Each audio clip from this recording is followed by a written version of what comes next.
Good afternoon, everyone. Thank you so much for joining. And this afternoon, we're going to tackle a very important topic, the new political slavery in the Caribbean, party loyalty over principles. Now, have Caribbean people become so loyal to political parties that politicians no longer have to earn their support? Now, the new chattel slavery in the Caribbean. Good evening, everyone, and I hope that you will be joining me shortly. This afternoon, I want to tackle a subject that is uncomfortable, provocative, and perhaps even offensive to some people.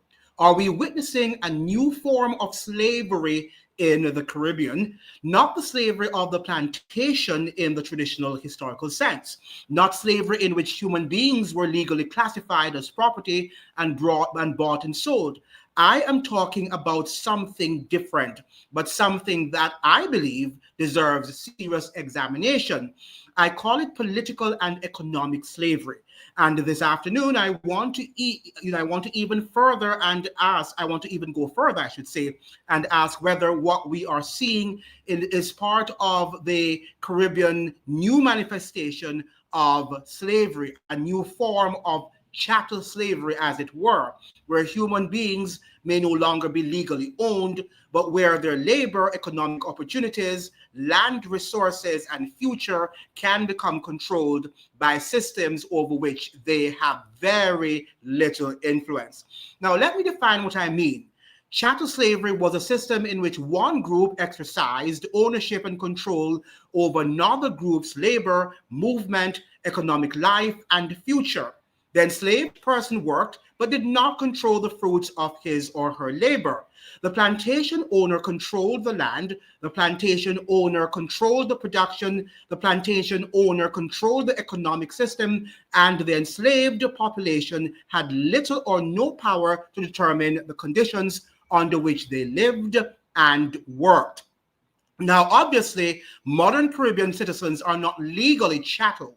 We have constitutional rights, we can vote, we can change governments, we can own property, we can start businesses, we can organize and speak freely. So I am not saying that modern Caribbean society is identical to historical slavery. But here is the question I want us to confront. What happens when political independence does not produce economic independence? What happens when a country becomes politically independent, but its people remain dependent on foreign capital, foreign technology, and foreign investment? What happens when governments invite foreign investors into our economies, offer incentives and concessions, provide access to land and resources, while ordinary citizens are offered jobs at wages that barely allow them to survive?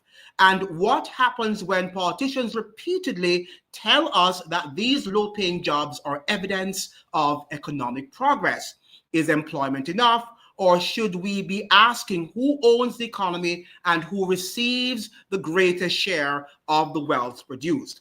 This is where political party loyalty enters the discussion, because regardless of whether the government is JLP, PNP, PNM, UNC, PPP, DLP, or another political organization, the fundamental question should not be which party do you support?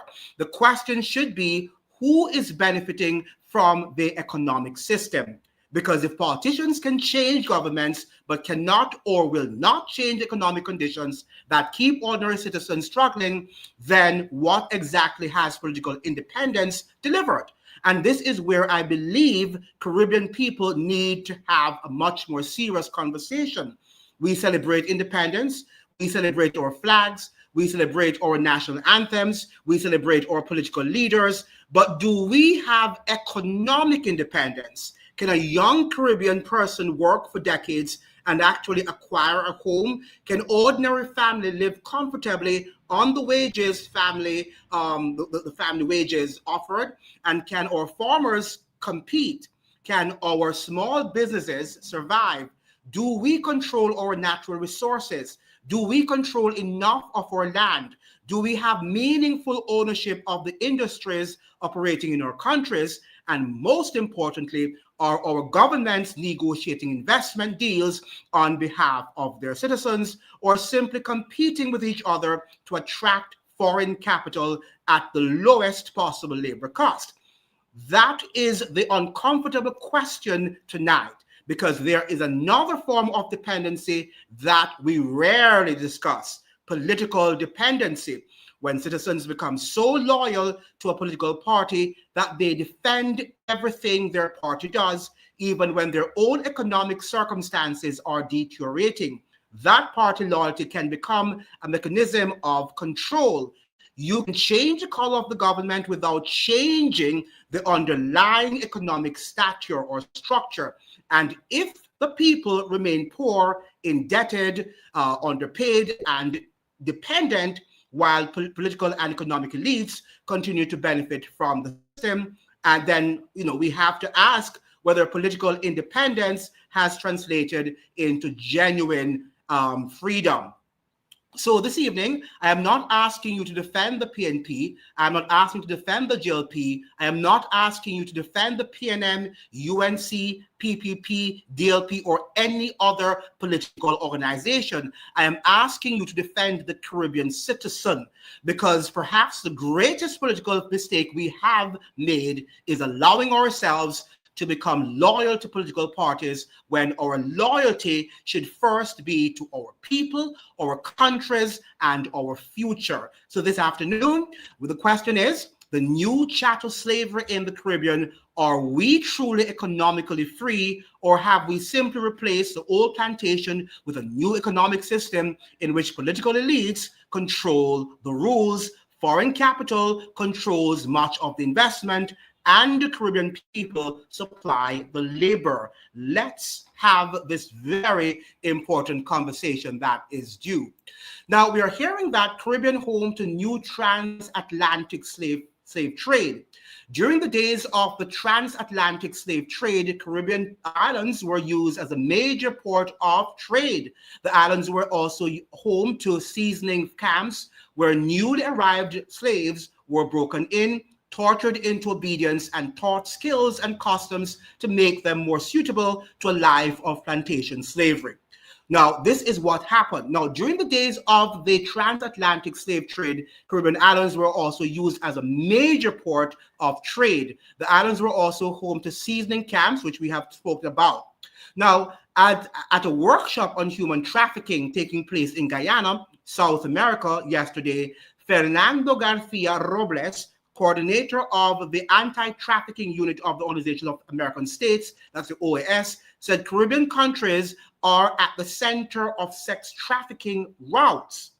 Garcia Robles referred to a joint 2005 study conducted by the OAS and International Organization for Migration, saying studies in the region have revealed that every year men, particularly women, and girls are recruited. So we have men, but particularly women and girls are recruited in this sex trafficking trade. They are transported, marketed, and purchased by individual buyers, traffickers, and members of the transnational organized crime syndicates who operate within Caribbean countries with the main purpose of sexually exploiting them.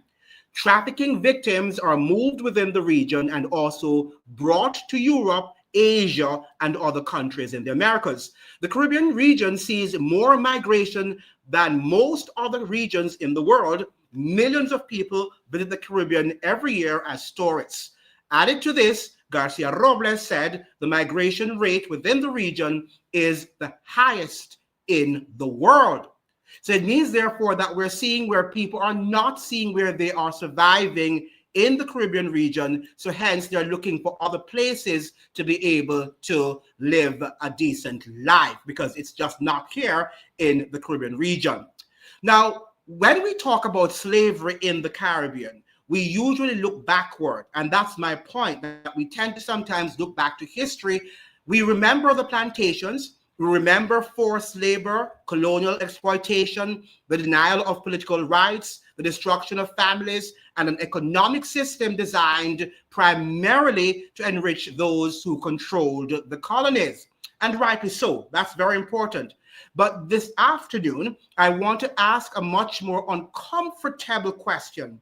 Can a people be politically free and yet remain trapped in systems that function like modern forms of dependency? Now, I'm not suggesting that today's Caribbean is literally the same as the era of chattel slavery. It is not, at least not now. It might morph into it very soon. But slavery was not only about chains, it was also about power, dependency, economic control, and the inability of one class of people to determine the direction of their own lives. And that raises an uncomfortable question for the modern Caribbean. Have we replaced the chains of colonialism with the chains of political tribalism, economic dependency, and party loyalty? Now, this is a very important question. Now, I'm going to look at 10 manifestations of slavery right here in the Caribbean region. Now, political slavery, when party comes before principle. One of the most obvious manifestations in political tribalism.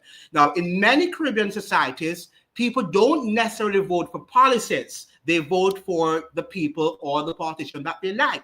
They vote for parties. They defend the politicians even when those politicians do things they would condemn if the opposing party did exactly the same thing.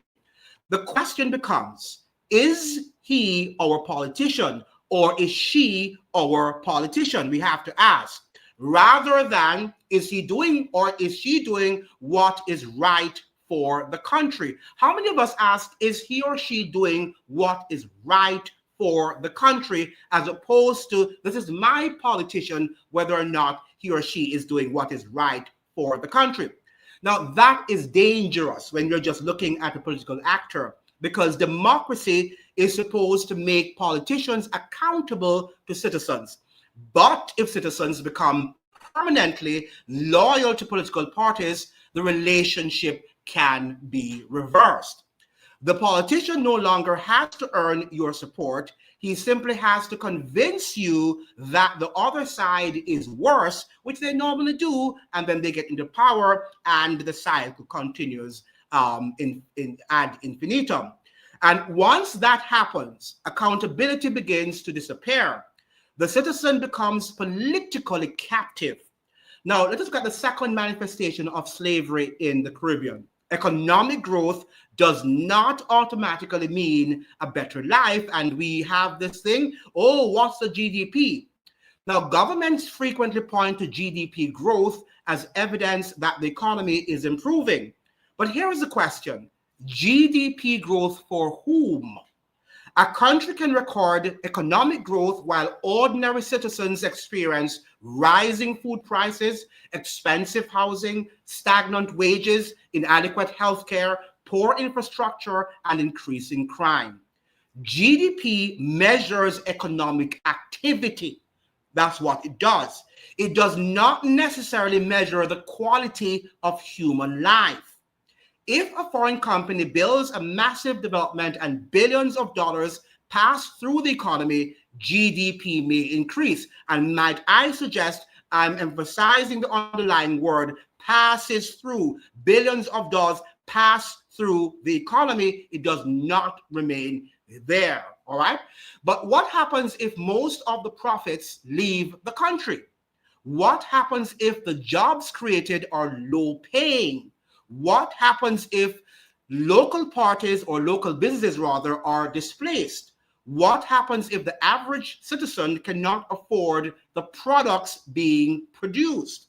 We therefore have to distinguish between economic growth and economic transformation, which many of us are not often speaking about. The real question should be, is economic growth increasing the economic independence, purchasing power, security, and dignity of ordinary Caribbean people? Now, the third manifestation of slavery in the Caribbean right now is the low wage economy. Many people are not earning a decent wage or salary. This brings us to another uncomfortable issue. Many Caribbean economies depend heavily on tourism, services, remittances, foreign investment, and other externally driven sources of economic activity. Foreign investment can be beneficial, but investment by itself is not development. I repeat that. Investment by itself is not development. If a country competes primarily by offering cheap labor, tax concessions, and incentives to foreign investors, while citizens remain poorly paid, then we have to ask, who is actually benefiting from the economic model? And we know that the citizens are definitely not benefiting. Development should not mean creating an economy where citizens are grateful simply because someone has given them a low-paying job, which in the region, that is what people often do. Oh, I have a job and I'm grateful for that. The goal should be to create an economy in which citizens can build businesses, accumulate wealth, own productive assets, and participate meaningfully in economic decision making. And we are not here doing that. We're doing the complete opposite of what I'm here suggesting. Now, the fourth manifestation of slavery in the Caribbean is the IMF, the World Bank, and the question of economic sovereignty. Wow, they have a strain, a strangle over us, don't they? Now, this is where the discussion becomes even more controversial. The IMF and World Bank have played important roles in financing development and helping economies or countries facing financial crises. But their policies have also been controversial, particularly where loans have been associated with austerity, fiscal restructuring, privatization, spending reductions, and other conditions. And these conditions are often very restricting or restrictive. So the question is not simply, are the IMF and World Bank good or bad? The better question is, how much economic policy freedom does a heavily indebted country actually possess? If a government has to design its economic policy around external creditors, international financial institutions, and requirements of international markets, then political independence can coexist with significant economic constraints. And that is the larger issue. Can political sovereignty exist without economic sovereignty? Can political sovereignty exist without economic sovereignty? It can't exist. It can't exist. And for that reason, we see that we have to be slaves to places like the United States and other global powers. Now, number five, this is the fifth manifestation of slavery in the Caribbean region.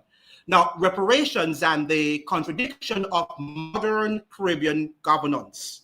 Now we come to one of the most important contradictions. Caribbean governments and institutions have every right to demand reparations for the historical crimes of slavery and colonial exploitation. The consequences of slavery did not magically disappear when emancipation occurred.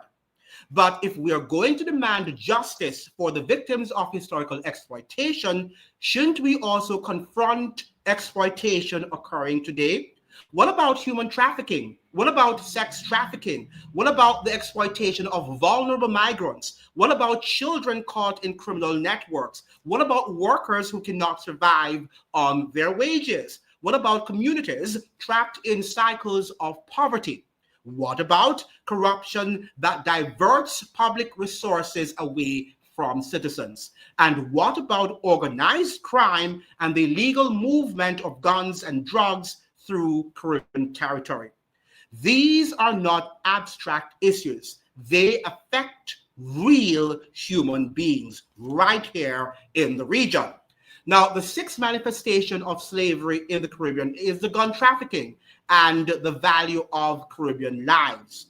The Caribbean is increasingly caught between major international criminal markets. Guns move into the region, drugs move through the region, money moves through the region, and ordinary Caribbean citizens pay the price. We have seen horrific levels of violence in parts of the region, including indiscriminate shootings and attacks that destroy families and communities.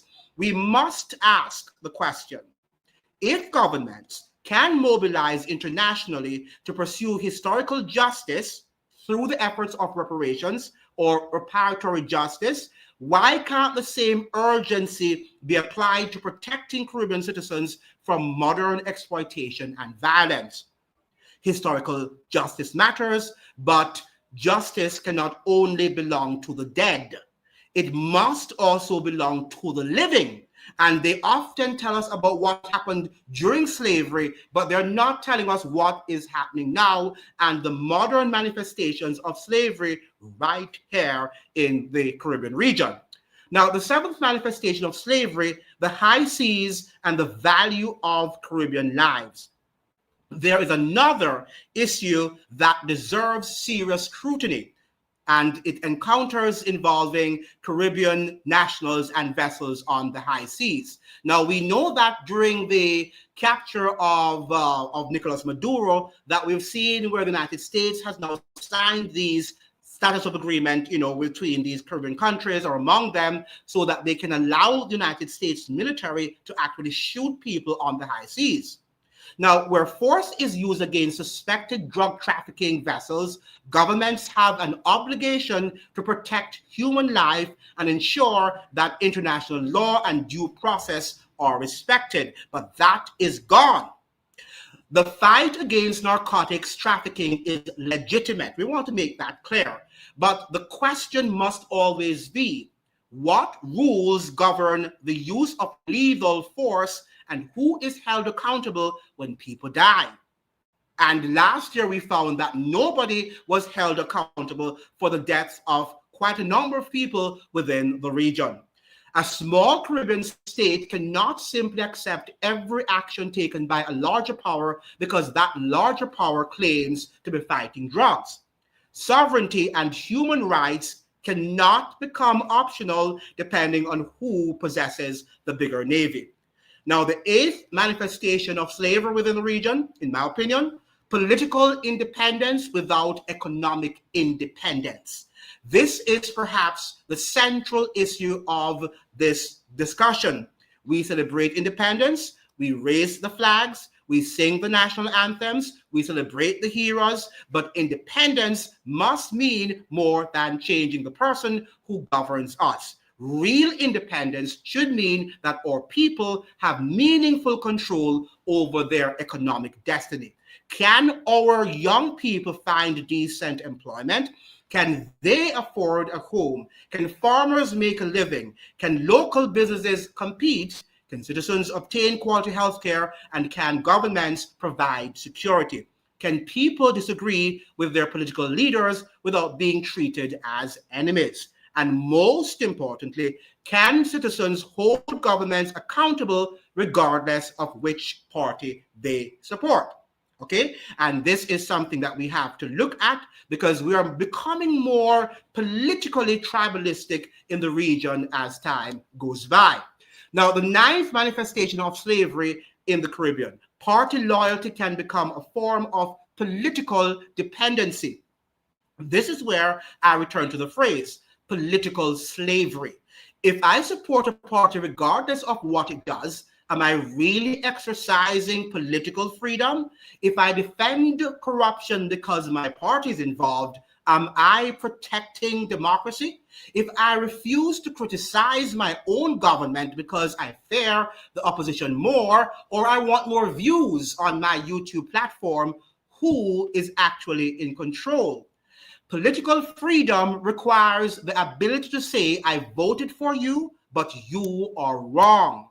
It requires citizens to put country over politics. And it requires political parties to understand that public office is not private property. Very important that they understand that, because at this point in time, I can say that they're kings and queens in the region. They no longer see us as their leaders. They see us as their subjects. Now, the 10th manifestation of slavery in the Caribbean. The Caribbean needs a new political culture, and that is what is going to get us free or make us free. I don't think we have yet acquired. In fact, I think that our political culture is right now toxic to any understanding of freedom. Perhaps the greatest emancipation we need today is not simply from foreign control. It is from the mentality that says, my party, right or wrong. We need a political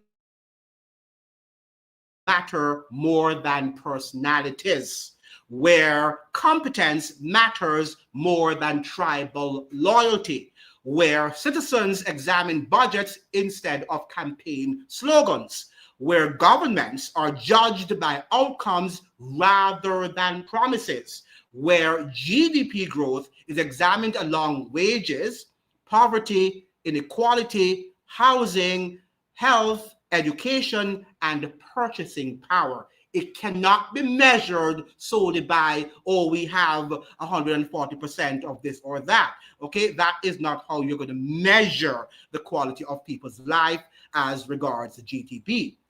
Where foreign investment is evaluated according to how much value remains in the country, where international institutions are scrutinized rather than blindly embraced or automatically condemned, and where the lives of Caribbean citizens are treated as valuable rather than, being treated as we are slaves, because if we are slaves, then let's call it a spade a spade, because many of us think that we're free, but we find that many things are happening. The policies that our politicians are pursuing are really designed to enslave us. So let's begin the conversation, because this is a very important conversation that needs to be had.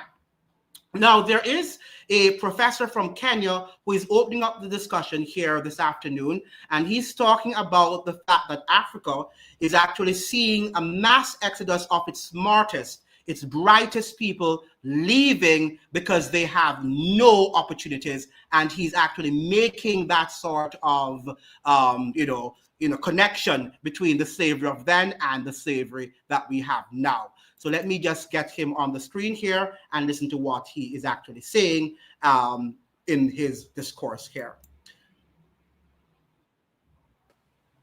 There was a time when Europe and America needed young Africans. They took them there. They took them as slaves to work in the farms in the Caribbean and in Europe and in the Americas. They took them for free.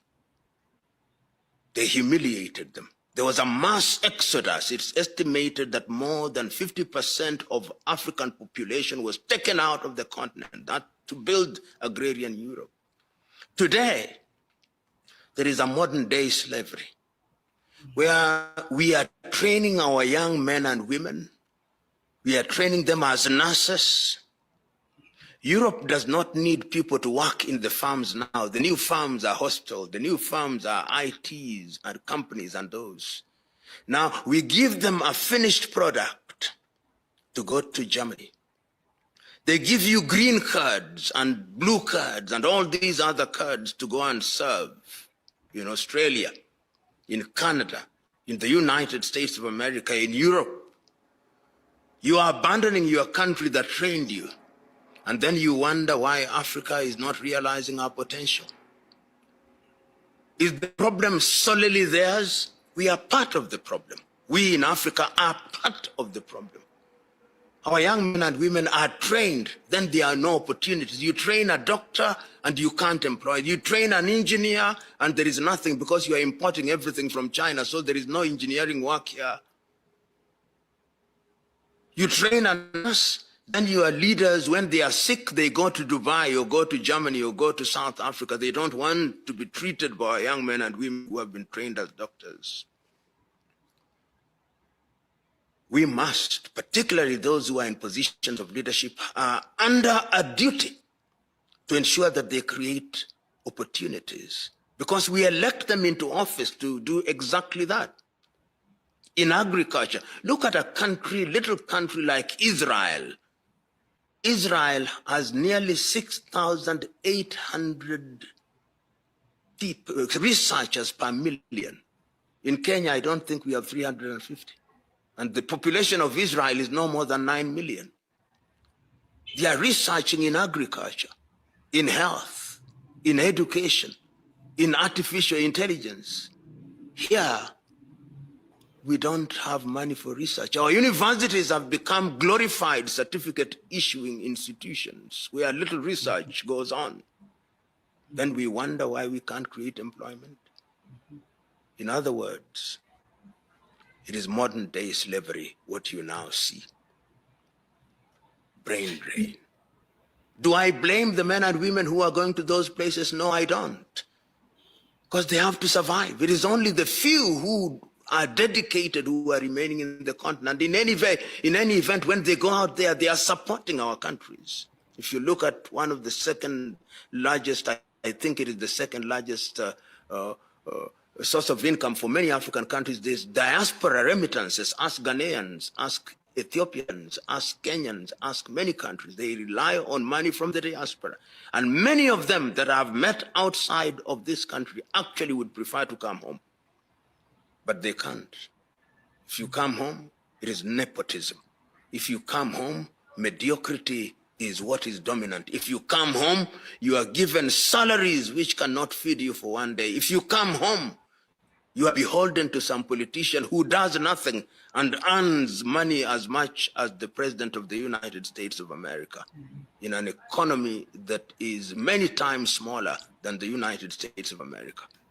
In fact, the GDP of Kenya is smaller than the GDP of Washington, D.C.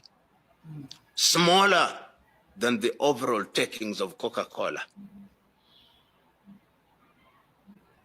Yes. So these are some very incredible problems, challenging, right? Problems that we have to encounter here in the Caribbean and also in Africa, right? And we know that whatever pretends for Africa, whatever we can say is happening in Africa is happening right here in the region. It's happening in the Caribbean region also, right? Because we think that such white people are going to solve our problems. Somehow we're sitting and we're waiting for the solution of the reparations, and we think that is what is going to solve our problems. But that is not going to solve the problem. And our politicians are hoping that having produced some titled people, nurses, doctors, pharmacists, they can send them to Western countries, right, to these predominantly white countries, and that will solve the problem. That is how they think. And this is a new form of slavery. And many of our children are left behind, right? Spouses sometimes are broken up because someone has to leave and they leave the other behind, and then the family unit breaks up. So we're seeing the same thing, the same manifestations of slavery, though in a different modern way, and is something that we have to be able to look at. Sometimes we look at the past too much, and it's important that we remember the past. Don't get me wrong, we must read our history, but we have to connect the dots and make the applications where they are necessary. What I find with Black people, particularly in the region and in Africa and even in North America, is that we tend to repeat everything what others say, the history that we have learned in school, but we don't have the mind to critically analyze the history to see how these things are still being manifested in the very differences in the societies that we live. So these are some of the things that I wanted to bring to your attention, but we're continuing the discussion. Make sure that you're liking the videos and you are sharing not the videos, but the video right now. Share the live and make sure you're also liking the live, because this is something that is extremely important. Now, Candace is talking about a very interesting fact. She's saying slavery did not begin in 1492. And we know that, right? Those of us who are on this platform, we know that slavery did not just happen in that. So we're going to listen to her and see what she says, because we have slavery going on right now, and we're not saying anything about it. It did not start in 1619 when the first slaves came to Jamestown. It existed before then. It did not start in 1492 when Columbus discovered the New World. In fact, when the intrepid explorer landed in the Bahamas, the native Taino tribe hoped that he would help them defeat their aggressive neighbors, the Caribs. The Caribs enslaved the Taino and, on occasion, served them for dinner. Whoa. Slavery existed in Africa, Asia, and the Middle East. Yeah, we knew that. The word slave actually comes from the Slavs of Eastern Europe. Slavic. Millions of them, all white by the way, were captured and enslaved by Muslims in the 9th century and later by the Ottoman Turks. Slavery existed when the Roman Empire controlled the Mediterranean and most of Europe from the 1st through the 5th centuries. Slavery existed when Alexander the Great conquered Persia in the 4th century BC. It was so common that Aristotle simply considered it natural. The slave master model was just how the world operated in the great philosopher's day. Slavery existed during the time of the ancient Egyptians 5,000 years ago. As far back as we can go in human history, we find slavery. Slaves were a major item of commerce. As much as a third of the population of the ancient world was enslaved. That makes sense. White people were the first to formally put an end to slavery. You do know that? In 1833, Britain was the first country in the history of the world to pass a Slavery Abolition Act. They were quickly followed by France, who in 1848 abolished slavery in her many colonies. Then, of course, came the 13th Amendment in the United States Constitution. After centuries of human slavery, white men led the world in putting an end to the abhorrent practice. That includes the 300,000 Union soldiers, overwhelmingly white, who died during the Civil War. Now, am I saying that this makes white people better than anyone else? Of course not. My purpose here is to simply tell the truth, and the truth is that human history is complicated. No one, regardless of skin color, stands guiltless. Yet today we are never told to consider the murderous Persian Empire or the cannibalism of indigenous tribes of North and South America or the heinous actions under the imperialistic Muslim, Chinese, Mongol, or Japanese empires, to name just a few. Instead, we're told that slavery is a white phenomenon. And like all persistent lies, this lie spawns a bunch of other lies. Africans were sold into slavery by other Black Africans, and in many cases, sold for items as trivial as gin and mirrors. Wow. Whites didn't go into the interior and round up the natives. They waited on the coast for their Black partners to bring them Black bodies. The stark reality. This world is a messed up place, man. They waited on the coast for their Black partners to bring them Black bodies. If you think slavery is a relic of the past, you're wrong. There are some 700,000 slaves in Africa today. What? Now, that's the lowest estimate that I could find. Other sources say there are many more. Makes sense. What? For context, that's almost... Hey, what, Candace? Candace, stop doing this! Hold on, bro. Let me hold on, bro. But you know, Africa is a huge continent. The maps make it look small. Yeah, man. Yeah, the internet is saying that. For context, that's almost twice as many slaves as were ever brought to the United States. Child soldiers, human trafficking, forced labor, these are the conditions that currently exist within the same sub-Saharan region where the transatlantic slave trade originated. In fact, slavery, by any traditional definition, is exclusively practiced today within non-white countries. But we hear almost nothing about that. Just like we hear nothing about how slavery was universal until good people in Europe and America ended it 2 centuries ago. Why? Because our so-called leaders, Black and white, wouldn't profit from it. Black victimhood is nothing if not profitable. It elects politicians and funds racial grievance groups. And if Black Americans began to view themselves as partners in the American dream, if we embraced the patriotic spirit that holds all men are created equal, that is our real heritage, then the race hustlers would soon be out of business. And who wants that? And that's the whole thing. We find that our intellectuals, not only our politicians, but our intellectuals only place one emphasis, right, on what happened in the past, which I've said that that's important to discuss, but we are riding that too much, and we're not looking at the current manifestations of slavery right now, and it's worsening on gets to us, it reaches us, and then we begin to bawl. No wonder we say, how is it that slavery happened in other parts of the world, including in Africa? Because people were just not paying attention. And normally we pay attention on what we want to pay attention to. And then when it comes our way, now we begin to cry, we make blame, and we say, wow, if I had known. But if you had known, but you didn't listen, people sounding the warning, but you didn't want to hear. You thought that you knew, you thought you understood, you thought that, freedom is inherent to the West. And you don't understand that it's something that is a struggle and something that is unending. That is how we think here in the region and in part of Africa. And the Bible says, where we lack vision, the people lack vision. If you lack vision, then you are going to perish, right? Because we have no vision in terms of where we want to go. As a result of that, we will be enslaved, and they are making plans already. And I'm saying that these plans will succeed.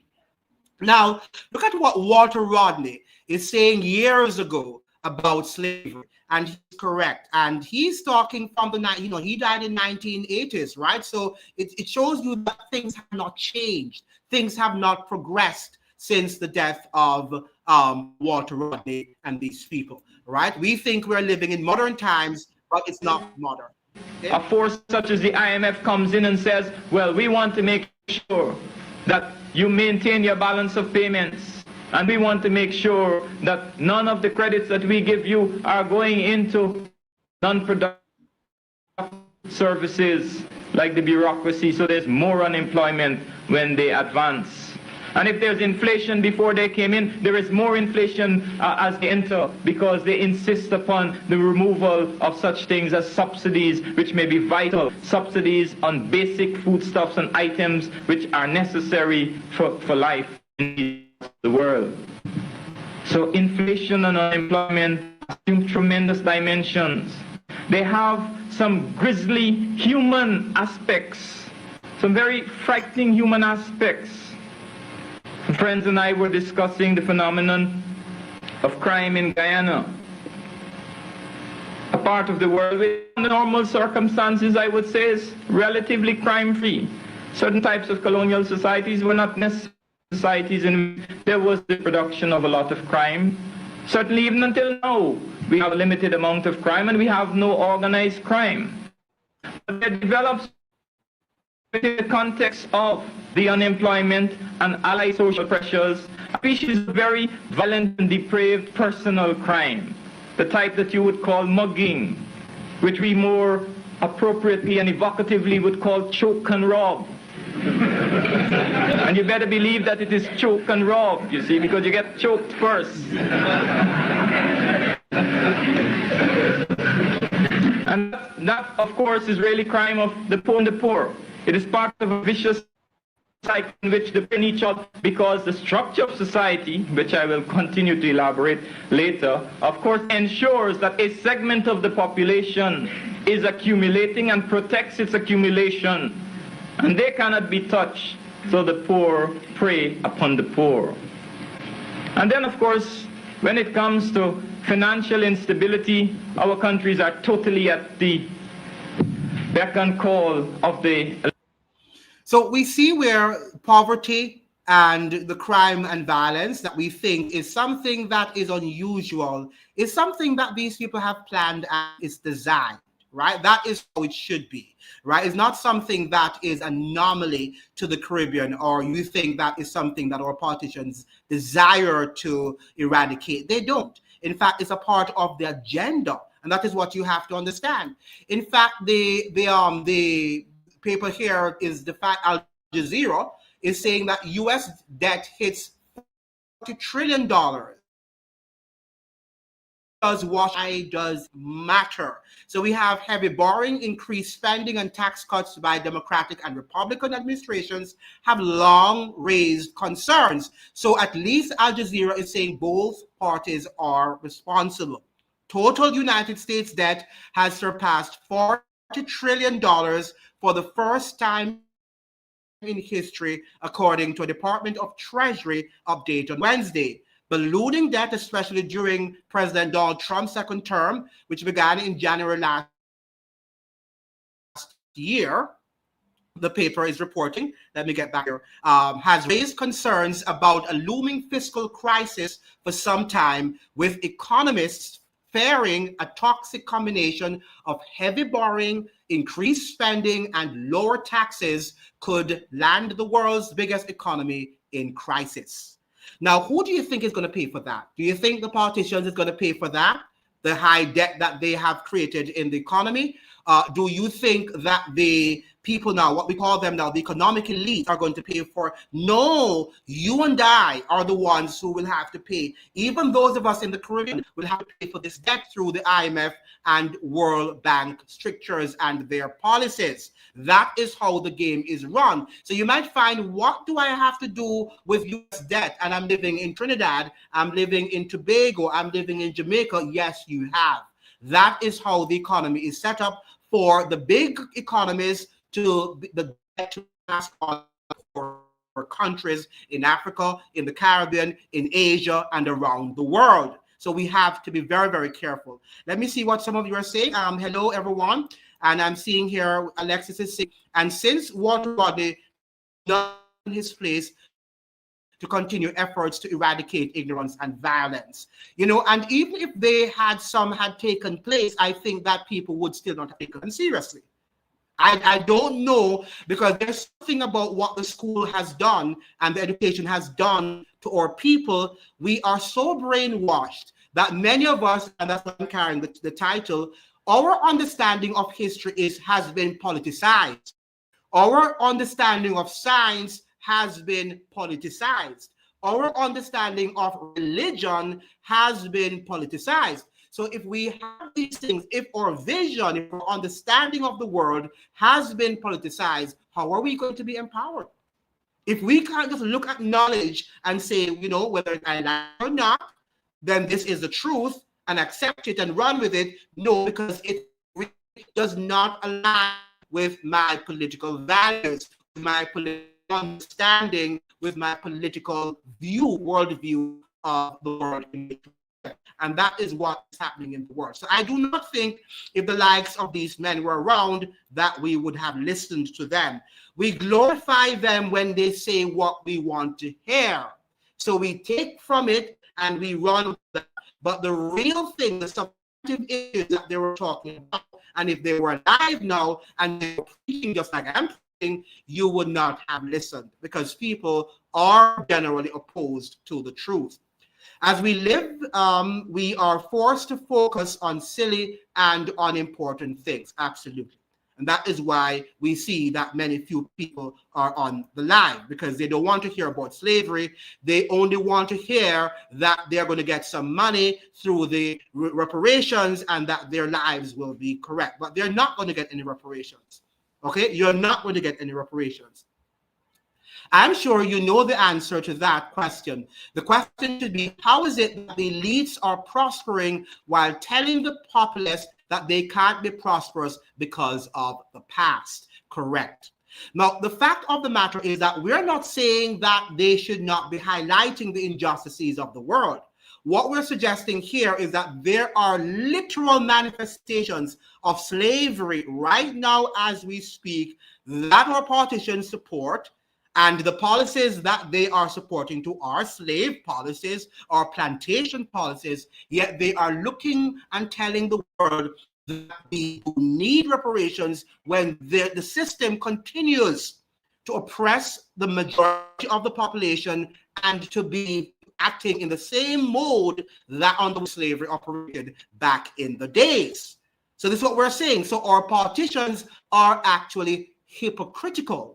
And they don't want to solve the problems that they say they want to solve. They want to do the opposite, which is to enslave people, because the more you're enslaved is the more you are controlled, right? The elites can control you once you do not know what is happening and how slavery is being manifested right now as we speak. Right? So we have to be mindful of that. But do we really want to be mindful? No, until the disaster comes, right? And then we begin to scream and say life is unfair and all of that stuff.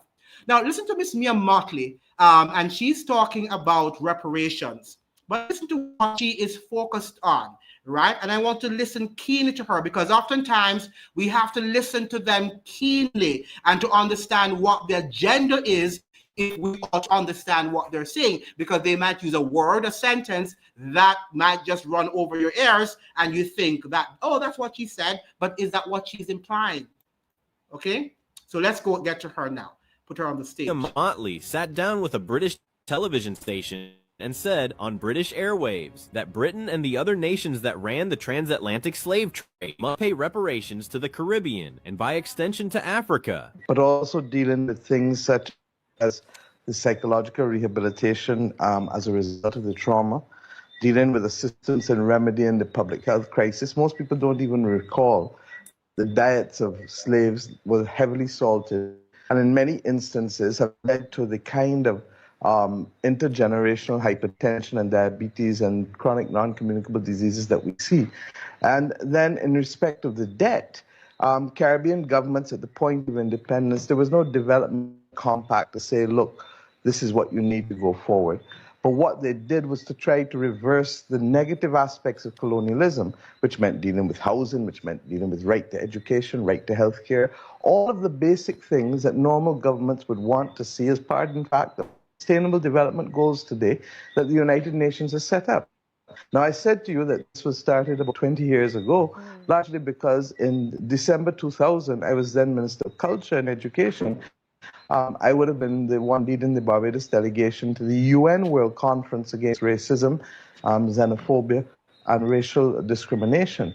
And that was one of the preparatory conferences that took place before we went to Durban in September 2001 for the World Conference. In between there, we would have had a number of meetings in Geneva across the world. In fact, I remember it well because it was the same week that the German government agreed to give compensation to those who were affected by the awful Holocaust of World War II. So that this is not a new concept. What I want to say, and I think Prince Harry captured it, there has to be a conversation. It can't be reduced to a headline. It can't be reduced to sensationalizing. And to that extent, therefore, we expect, difficult as it may be, is absolutely necessary. The English Caribbean is perhaps one of the most highly indebted regions in the entire world, with debt to GDP ratios way above many other countries. Now, she mentioned, if you listen to her carefully, that we have to listen, we have to behave like the UN, right? And the sustainable objectives that they have. So that is her agenda, really, people. She has said it carefully. If you listen keenly, you understand the UN 2030 objectives. Know that Ms. Motley is not about getting you reparations, but it's about actually enslaving the world, because the UN 2030 Sustainable Development Goals are not designed to free. They're designed, on the other hand, to enslave the global population, right? But it sounds nice what she's saying, and it sounds like she is seeking for reparatory justice. But again, it takes a level of education and sophistication to read between the lines of what she is saying and to understand what societies and secret societies too, right, that with which she is affiliated. So that is what we have to understand. And we're trying now to get to the depth of what is happening in the system. Alexis is saying the same system that the colonialists instituted never pulled down, our own leaders then took over and continued, absolutely, instead of being critical and looking closely at the effects and the impacts of that system. Absolutely. Absolutely. That is the moral story. The system never changed. It morphed into a new system, but it didn't change fundamentally. Right? And it was like, it's a chameleon, right? And that is what we're seeing right now. People are sort of frustrated, thinking that the system was designed to help them, but the system never changed in the first place. That is what we have to learn, and we've got to accept, even though we want to accept another, thinking we're living in modern times and our leaders may as well. That is not the case. Okay? Now, it's interesting to note that looking at countries that we love to, immigrate to, people like to go to Japan, they like to go to the United States, they like to go to Canada, and these so-called first world countries, including Germany. But what are the 10 most, or which are the 10 most indebted countries we have in the world? I want you to listen to this. Very interesting sort of, is number one, probably always will be, $38 trillion. Everyone debt to each other, though? Yeah, I don't understand it. China's in debt. China is second in debt, $18.7 trillion. India's in debt. India is in debt, $3.4 trillion in debt, number 7. The United Kingdom. The United Kingdom is also in debt, $0.1 trillion, number 4. Can you get a sweep here? France. France is in debt, $3.9 trillion in debt, number 5. Go for the sweep. You know who's in debt? About it? Who? Germany. Germany's also in debt, $3.2 trillion in debt, number 8. We're going to start slowing down. Lock in here. Italy. Italy is in $3.5 trillion in debt, number 6. Zach, you need 3, 9, and 10. Canada's on the list. $2.6 trillion in debt, number 9. You need number 3 and 10. You haven't sweep in a very long time. Damn it! All right, the gentleman sweep. Sweden? No. Switzerland? No. Greece? No. Brazil is on the list. $2.1 trillion in debt. There's number 10. Number 3 is in Asia. Japan is $9.8 trillion in debt. Number 3. I would never. You blew that. Now, how do you think Germany, for example, during Hitler came into being? Right? Because Germany did. And that is why scene. Hitler came on the scene telling the people that he was going to be able to transform the economy, much in the same like you saw Trump into power some years ago, in 2024, and the first in 2016, he came there telling Americans that he can dig them out of the hole of their indebtedness. This is how dictators are formed. People are fooling around thinking that this is normal times, because you have a phone and because you can go to a certain party and all that stuff, not understanding Germany was a very sophisticated society before Hitler came on, but it was highly indebted. It was highly indebted because of World War I. So now we are fast forward to our society in which we find ourselves now. We are so-called independent, meaning that before we were part of the British colonies, right? So whatever debt that Britain incurred, we also were a part of that empire. Right now, we find ourselves living on our own, and we are highly indebted. The United States of America sees us as their colonies, informal colonies, and they are going to include us in the debt payment.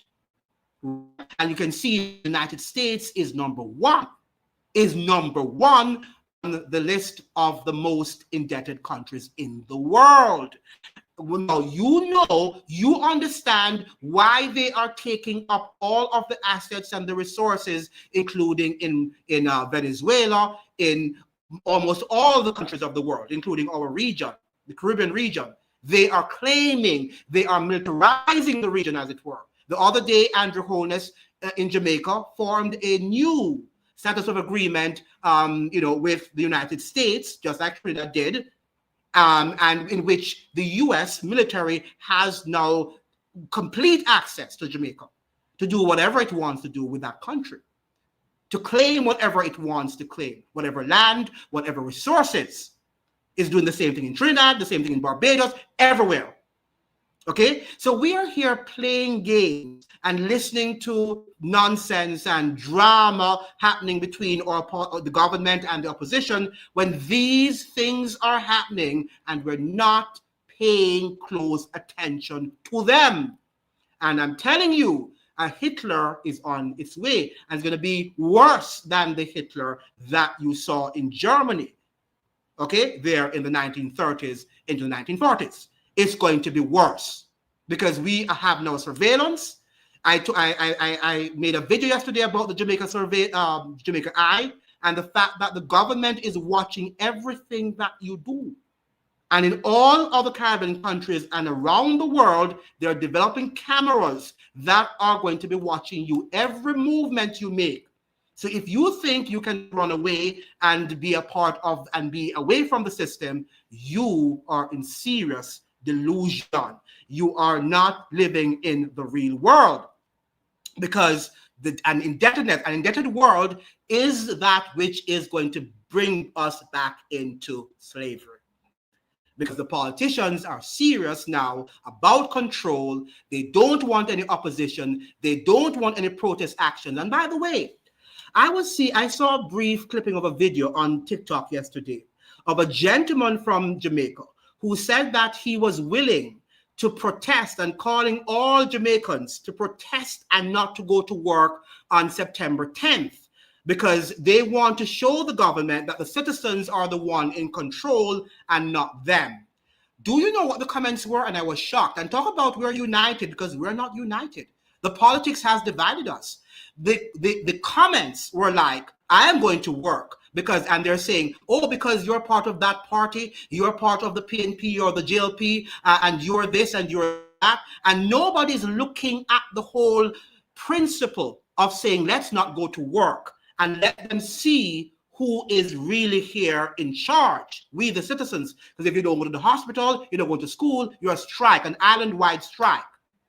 But people are so much politicized, right? They are so much in this unpolitical tribes that they will not do it. Why? Because the politics control them. And the politics is going to be the new form of slavery that is going to lead us right back to square one. And charging their tariffs to the Caribbean and South America. Absolutely. Absolutely. The tariffs also, as you're saying, will be the new form. They're going to find other ways to, tariffs, military alliance in terms of, going to the Caribbean and capturing land and doing whatever they want to do. All of these things, every day the policies will change. And we're going to find very soon that we owe nothing and we will be happy, right? Because that is the broader agenda, is to owe nothing and be happy. Let me see what Marie's saying. Marie saying they may also be afraid of being fired and replaced. I thought about that too. But the fact of the matter that they're, I would have been silent or quiet if I were afraid. But the fact that they're online and registering their comments, by the way, let me say something to you guys. When you're on these things and you're registering your complaints and your comments, they know, and these things are, are saved.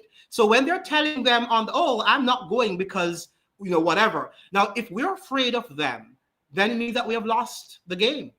Because if we can't come together and say we are going to show our protest or collective dissent or collective discontent with what is happening, then they have won. There's nothing we can do, right? We don't have agency anymore. So the politicians have won. The global elites have won. So why are we complaining when they go to Venezuela and take the president? Why are we complaining then? Because we can't come together and oppose an unjustified policy. We can't. We can no longer do that because the politics control us. The AI stations are going to be used, and we are being paid for all of this equipment to be spied on. Absolutely. Absolutely. Absolutely. That's why they have monetized it.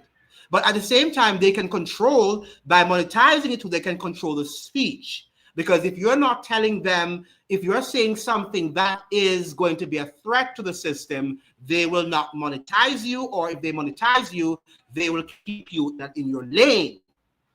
Right? That is what they do. So everything is monetized, and then people say, I want views, so what people want to hear, get my money so I can be comfortable and happy.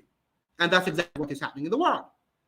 People no longer can speak the truth, and the unvarnished truth, because people think, so they speak half truth, people think it's truth, and then they run with it thinking that is critical analysis when it is not. Okay, and that is what we've got to understand in this conversation. But it's amazing, though, that we are seeing these topics coming up every day that I'm doing since recently, and you're not taking them seriously. It's amazing, isn't it so?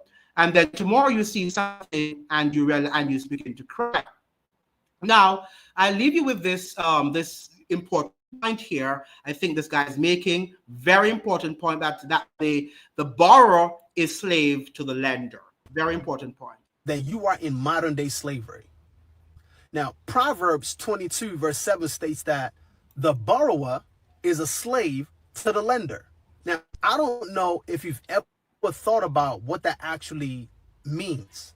Because when you think about the word slavery, it's someone who works for the benefit of someone else with little to no compensation. They have nothing to show for their work. Now, in today's world, we have about 80% of the United States population who are living paycheck to paycheck and who are in debt. So that means that you're probably living above your means, right? That's number one. Number two, you're probably borrowing money and you're not paying it back within 30 days. Now, there are two types of debt. You have good debt and you have bad debt. Good debt puts money into your pocket, meaning you borrow money, you use it to invest in something, it pays you a good return, you pocket the return and you pay back the debt. That's good debt. Bad debt is when you borrow money and you don't pay it back because you're using it to maintain your lifestyle. That is where most people fall into.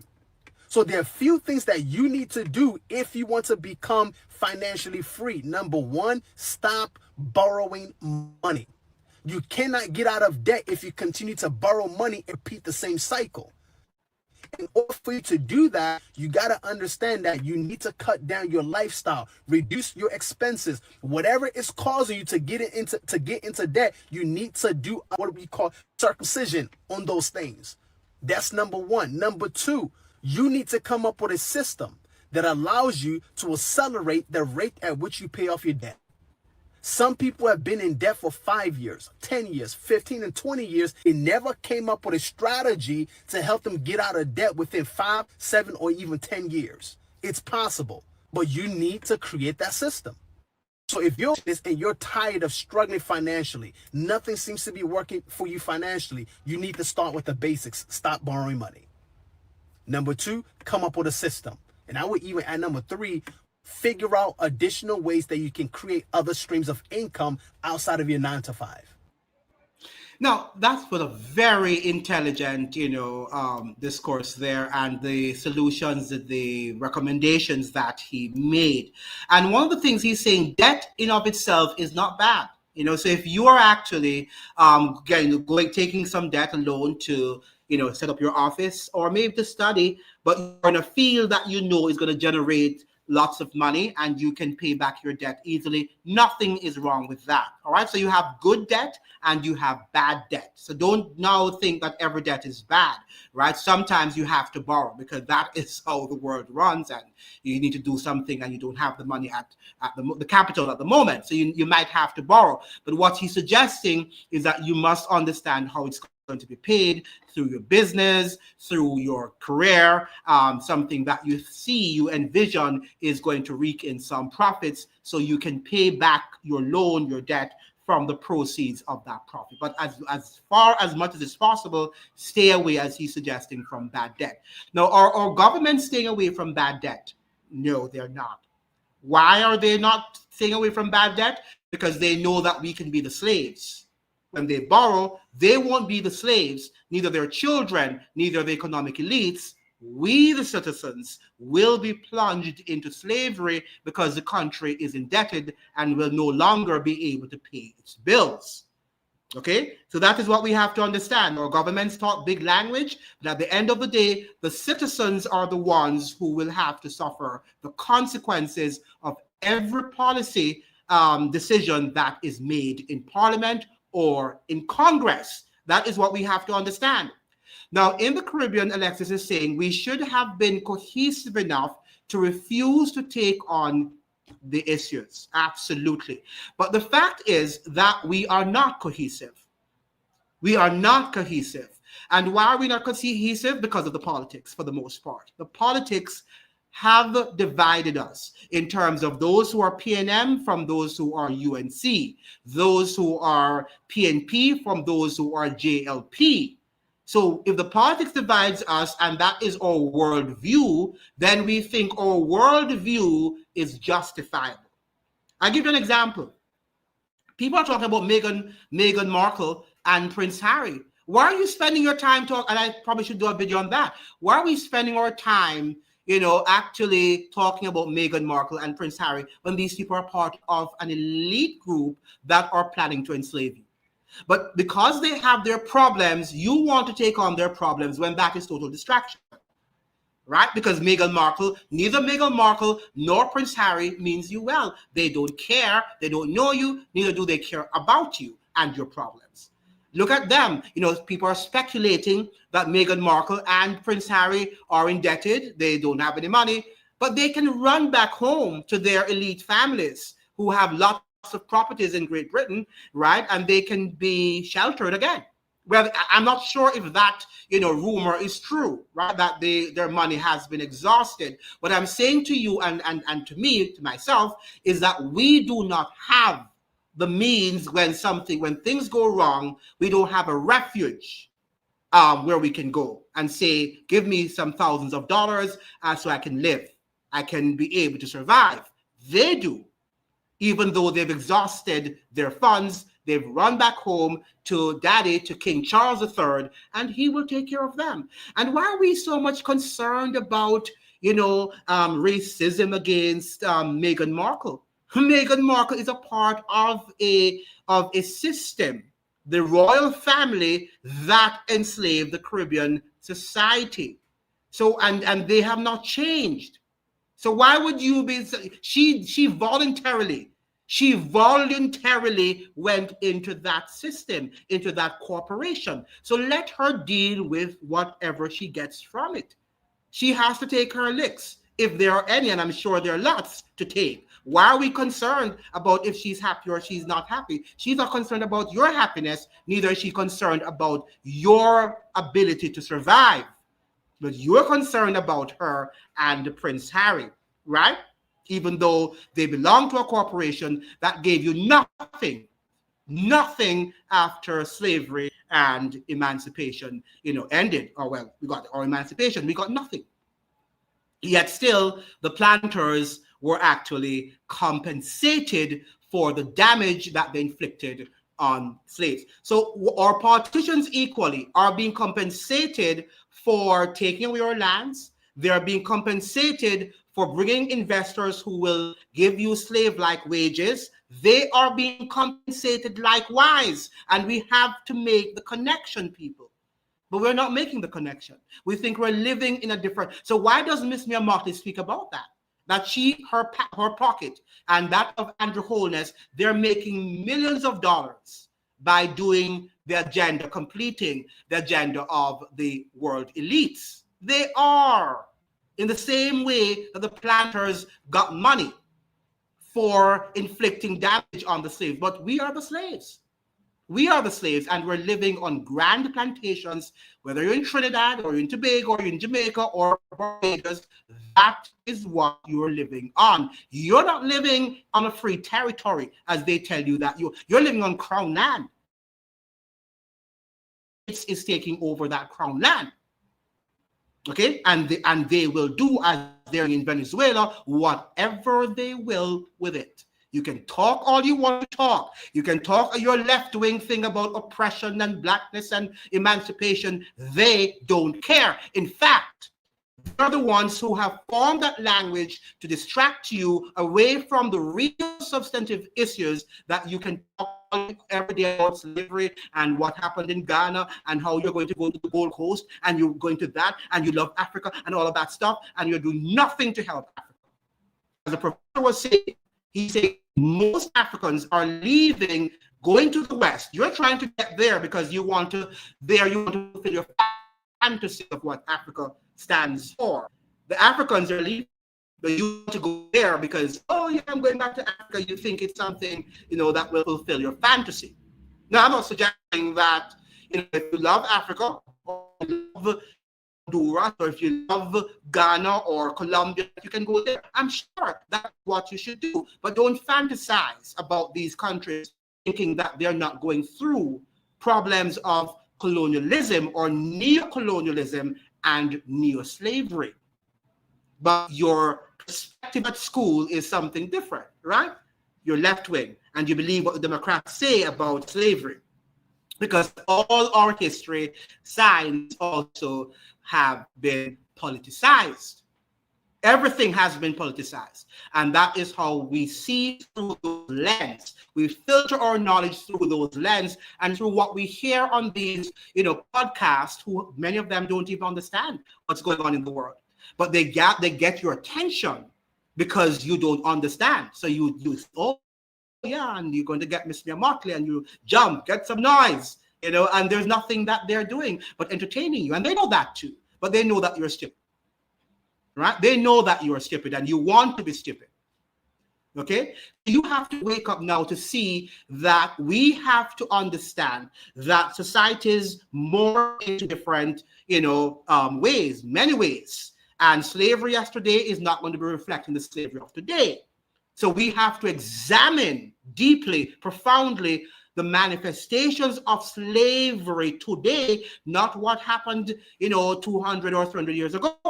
Yes, we ought to look at that so we can look at the reincarnation and the ways in which it has morphed and say, okay, I'm seeing it clearly.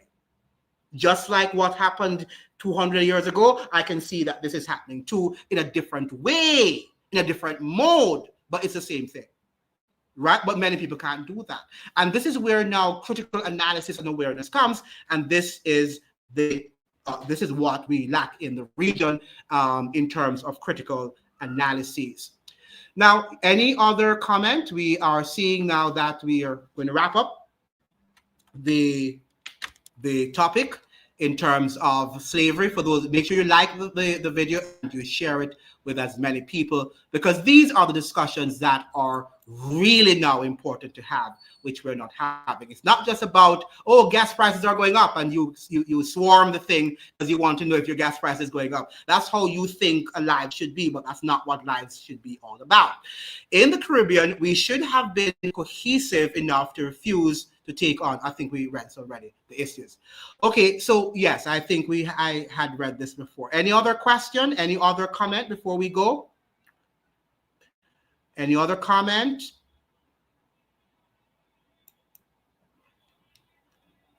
All right, so if there are no other comments and you have no questions, then I think that, let me just make my final statement before we go. All right, so we have looked at slavery and the new manifestation of slavery. We look at 10 ways in which slavery is being manifested right here in the region. So I want to leave you with this question. Did we abolish slavery, or did we simply change the form of dependency? I want to ask you that question. Did we abolish slavery, or did we simply change the form of dependency? The chains may no longer be visible, but what happens when poverty limits your choices? What happens when political parties control access to opportunities?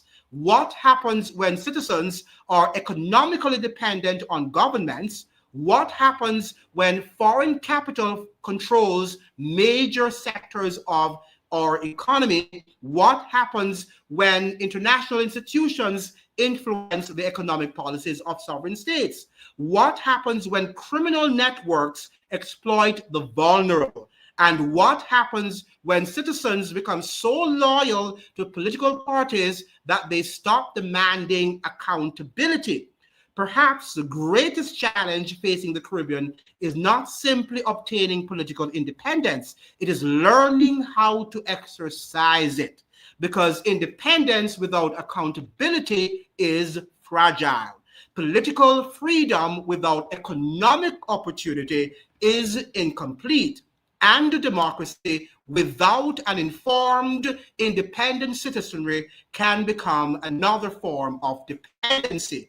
The question tonight is not whether slavery exists in exactly the same form as it did centuries ago. It doesn't. The question is whether new systems of political, economic, and social dependency have emerged, and whether we are willing to recognize them. That is a conversation we need to have, and that we had, to a great extent in this afternoon's program. Yes, and then we have at this time we were tricked, and the majority fell asleep, and were desensitized. Absolutely. You are correct about that. We were tricked. We were, in fact, tricked. And that is what happens. I think that the form of dependency, Marie is saying, is what has changed. Our natural resources are being exploited, but we have not been benefiting from foreign investments because they just pass through. The profits pass through the region. They're not here to stay. Remember now, our foreign investors don't want, unless you are a tax haven like Barbados and perhaps the Cayman Islands, like in those, jurisprudence, yes, you might find that some of the profits might stay. But in Jamaica, they're not going to stay. They're just going through the country, right? They come and they make their profits and they send their profits abroad. And Z saying, apologies, for my lateness. Good evening, Z. Today we're looking at the new political slavery in the Caribbean, part loyalty or over principles. And we're saying here that the Caribbean is politically enslaved because we are so attached to our partisan politics. You are PNM or UNC, or you are DLP or BLP in Barbados. That is how we define our politics. We don't look at principles over politics, and that is why the region is stuck. And many of our political commentators are so biased that they look at one side of the discourse and they do not look at the broader picture so that they can inform their listeners, their viewers to the best. But again, everybody wants to be popular, and to be popular means that you must toe the line. You must do what your viewers want you to do in terms of what they want to hear.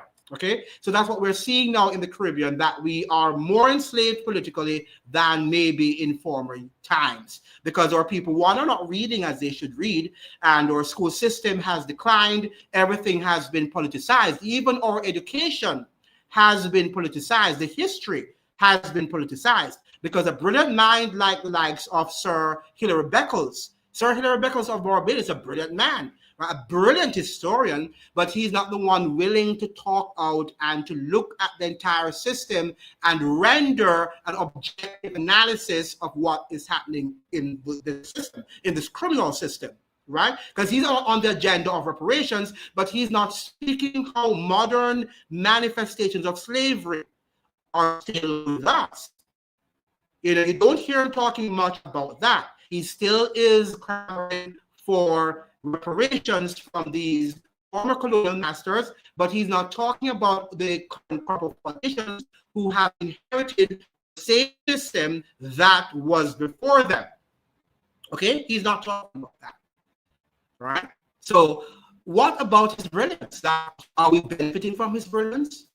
No, because brilliance is only good when you can look at the system and render unbiased analysis of what you are seeing. I'm not saying you're going to have some biases here, but try and put away some of the biases and say that this is what I think it is. And he's not doing that. And many of our academics are also not doing that, because they are aligned to a political party, and that is their worldview, and they're going to die with that sort of worldview.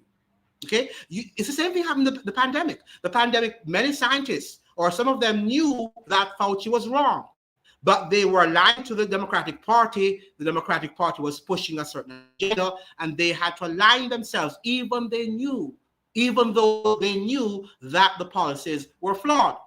But they had to toe the line with those policies so they can keep their popularity and maintain their positions of power and influence.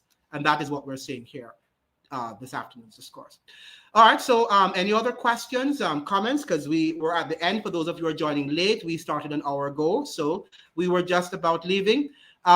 We have I hope we can get rid of these crop of politicians. Yes, but what we're saying, we would not get rid of them, because the people are already brainwashed, and they think that the system can change through the same people who are the problem.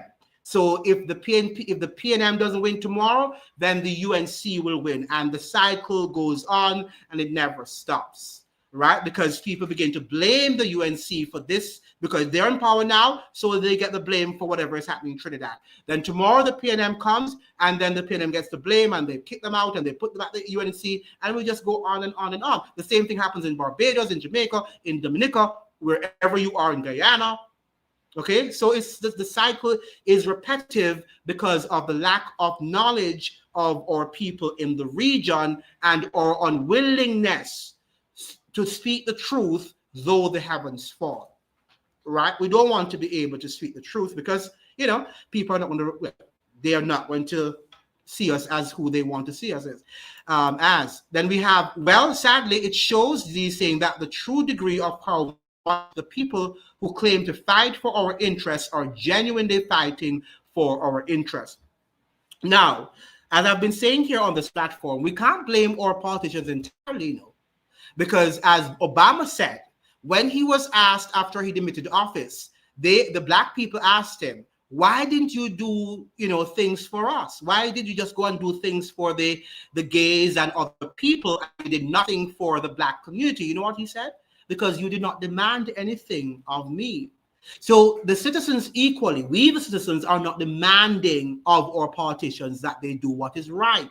Because again, we are in bed with them and endorse what they do. And we look at their political slogans and we think that their political slogans are policies, are real policies, and they're not. They're delusional ways of getting you to vote for them. It's just strategies, people. The political slogans, if you read them, impractical, is not going to happen. I read them during the election of Miss Martley of Andrew Holness. They're not going to be able to achieve them. The political slogans are tricks, right? They're not going to be able to implement those policies. Only the ones that are endorsed by the UN, right? And where that they're going to take away your land and take away your rights. Yeah, those they're going to be definitely the surveillance state. All of that, those will be implemented because that's the agenda. But the agenda for you, the people, they are sidelining those agendas.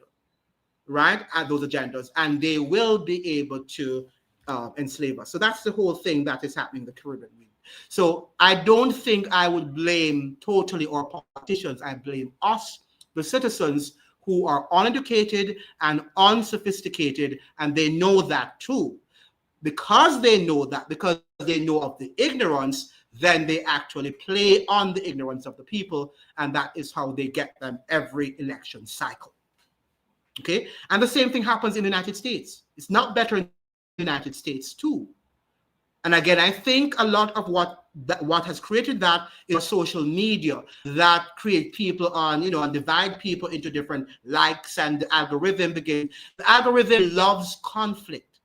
So everything that happens on YouTube have to have some conflict. It thrives on conflicts. And that is what it sends out to the masses of people, even when those conflicts have no sort of analysis at all. But people like gossips and they like conflicts. We like drama. You know, we like gossips because we want to know what this person is doing. Andrew, but there are very poor accountability frameworks in the Caribbean. Yes.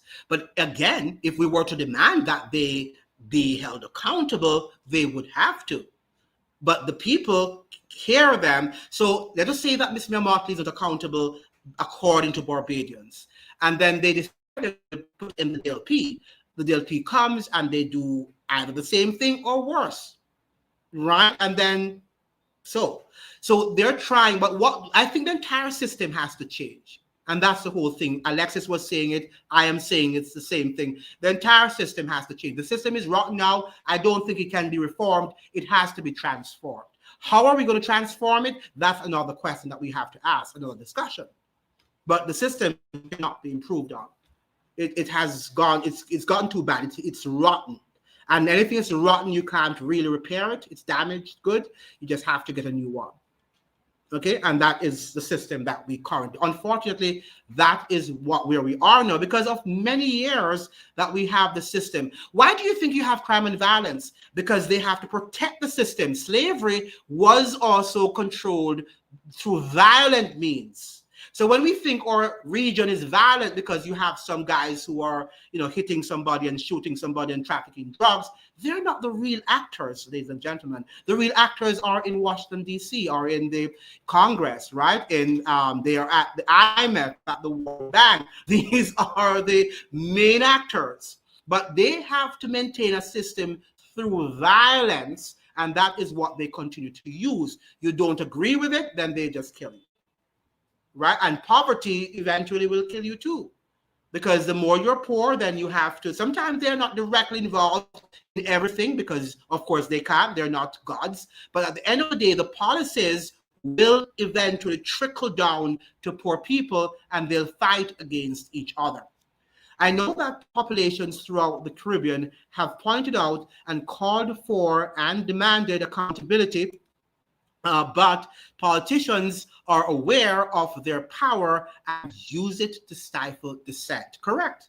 You're right. But here you have, the other day I was saying, a Jamaican who was suggesting that they wanted to have an island-wide strike where nobody would show up to work.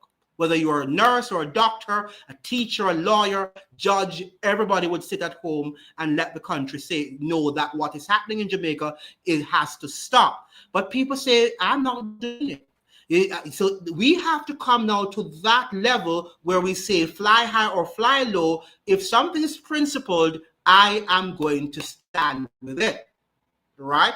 I might not go out there, right? You might not go out there, there's a protest, but I will remain home because I want to show my solidarity. Thasi Macabre say the system and the minds of the general public have to be transformed, right? It has to be. But we're saying that the politics, Thasi, we're saying the politics has now clouded the minds of people, so they see their politician, and if their politician says, don't go, because X, Y, or Z, they will not go. So the politics has really paralyzed us, and we find ourselves, the same guys we speak against, they have really paralyzed us and the way how we view the world. Yes, the populace must participate. Yes, we have to participate. And if it means locking down the country for an entire day, right, I think that sends a good message that if you don't fix the problem, then this is what is going to happen. The system wasn't designed for people who have no interest in capital. Yes, and then the capital at whose benefit? That's a question, President Jamal. And that's the whole point that we're raising here, that yes, capital should be involved, but at what cost? And who is benefiting? Because all of us can benefit. Do you know that? All of us, we have enough resources in this world for everybody to survive. Now, I'm not going to say everybody's going to be rich. Everybody won't be an Elon Musk. Everybody won't be a Bill Gates. But we have enough resources in the world for every man and woman to live comfortably. Right? Comfortably. You have a house over your head. If you have your children, they can be sent to school. You can buy some clothes. You can buy food. You can feed yourself. Right? But the system is not designed that way. It's designed to what? To give an enormous amount of wealth to a select few, while the majority remain in poverty, and so that the select few can control the majority of people. That is how the system has been designed. And then we have here, the populations look at each other to see who will step forward. Furthermore, they remember the meager handouts they are given by politicians and don't want to lose that. Correct. That is how it's run. And then because we're so poor, as we're saying, when they give us their benefits, we have to be careful how we disobey them, as we're saying, because if they take these benefits away, then we are to what? Suffer. Who's benefiting? Pedro is saying the class that allowed everyone to vote at a certain age. Well, that is true. That is true. They are the ones benefiting.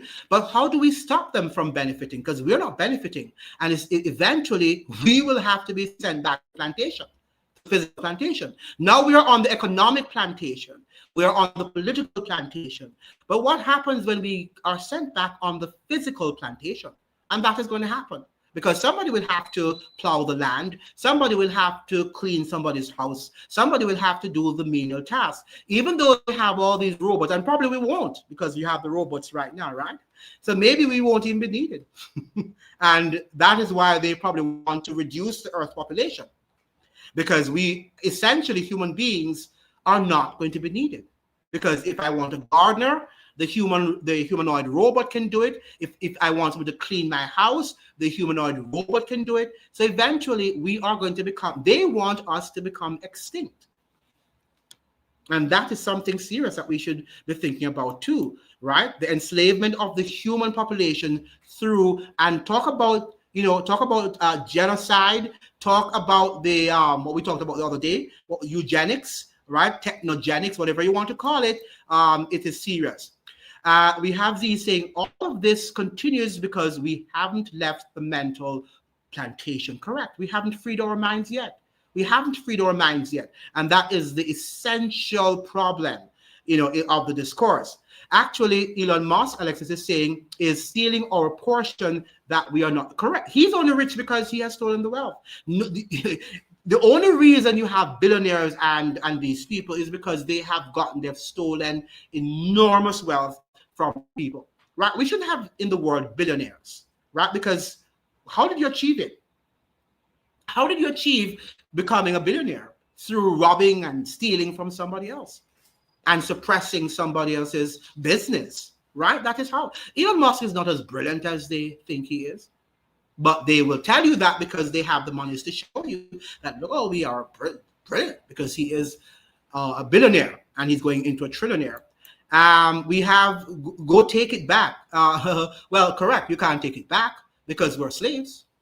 Could the slaves take away the wealth from their plantation masters? They wanted to, I'm sure, because they wanted to have been free. Remember now, the slaves always wanted to have been free, and they tried many times, but it was a difficult effort. Eventually, they had to come to the realization that if we don't do it, then it's going to happen. We're going to be enslaved all our lives. Then we have, maybe we could discuss the philosophy of limitism. Yeah, but it's now time to act in terms of how are we now going to say enough is enough with regard to our politicians, to our politics, because our politics is nasty. And our politics is not designed to change anything in the Caribbean. It's designed to enslave us and to further enslave us. The more we vote for them is the more we enslave ourselves. We're putting a nail in the coffin of enslavement, of enslaving ourselves to the system. That's what we need to understand. Right. Any other comment before we go? We were here for an hour. You come to the lives late, limitarianism. That's what it's saying, limitarianism. Thank you so much for the correction. Yes, our educational system, Thazi is saying, our education system, media, etc., has succeeded in dumbing down the population, putting them in a mass psychosis. Absolutely. And it is sad. And it's not only the mass media, too, as he's saying, it's the social media, even though we call it independent media, but that, too, is also a lot of noise, and people are not able to separate the noise from that which is substantive, right? Amazing just what people put hundreds of likes beside. Don't you find it amazing? When I look at TikTok and what people put hundreds of thousands of likes beside and comment on these things, and they're not saying anything, I find it to be amazing. And the videos that are saying something, you find few likes on them. It's to show us that our population is dead. The mind is dead. The thinking of the population is dead, and we can't blame the politicians entirely, because we have to blame humanity, because humans have also some amount of agency and some amount of freedom, and we have decided, because we don't have shackles over, even though we have shackles over our minds, as Fazi is saying, but we don't have shackles over our hands. And the slaves, even though they could not educate themselves, but they were not stupid. The slaves, the problem is that they were shackled, so they couldn't move. But they were not stupid. The slaves weren't stupid. We're the stupid ones, even though we don't have any shackles. This is the opposite, right? Now we don't have any shackles, but we're stupid, while the slaves were not stupid. Here is it. should limits be placed on how much a person can accumulate? Absolutely. I think that's what we need to do now. But how do we even find out how do we find out how much they own or they don't own? That's another thing.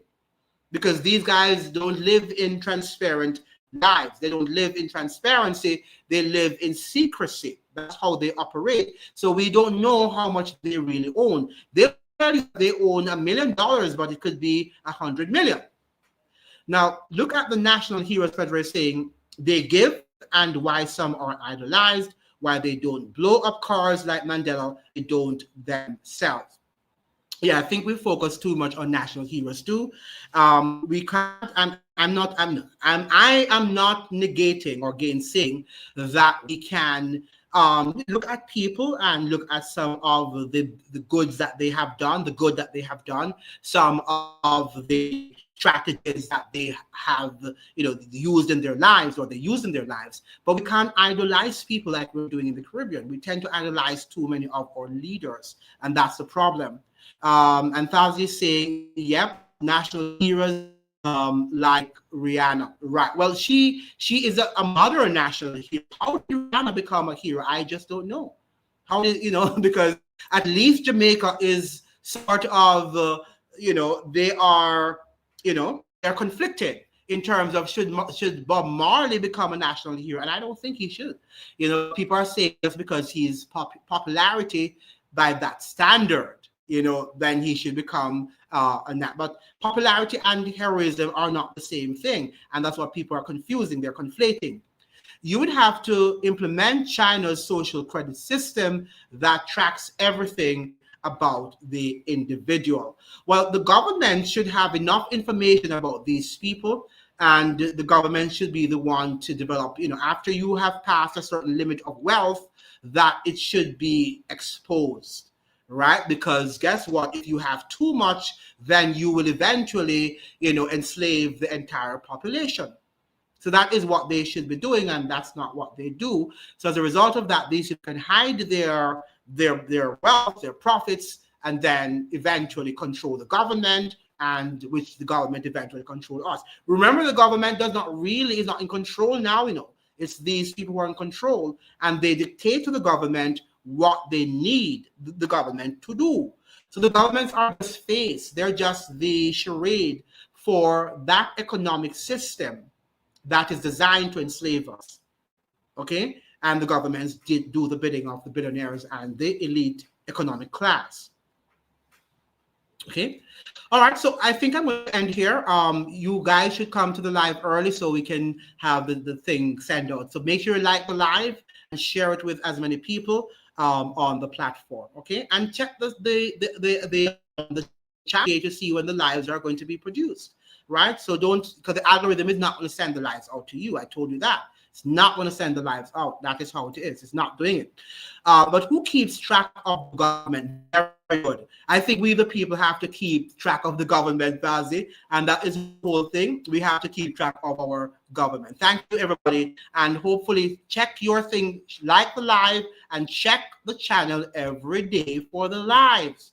If you don't, then you won't see it. The algorithm, again, is not going to send you the notification. It is actually trying to suppress the channel. So you have to push it. And I'm asking you, but you're not doing it. So again, try, you have to support that. If you don't, then the system is going to collapse on us entirely.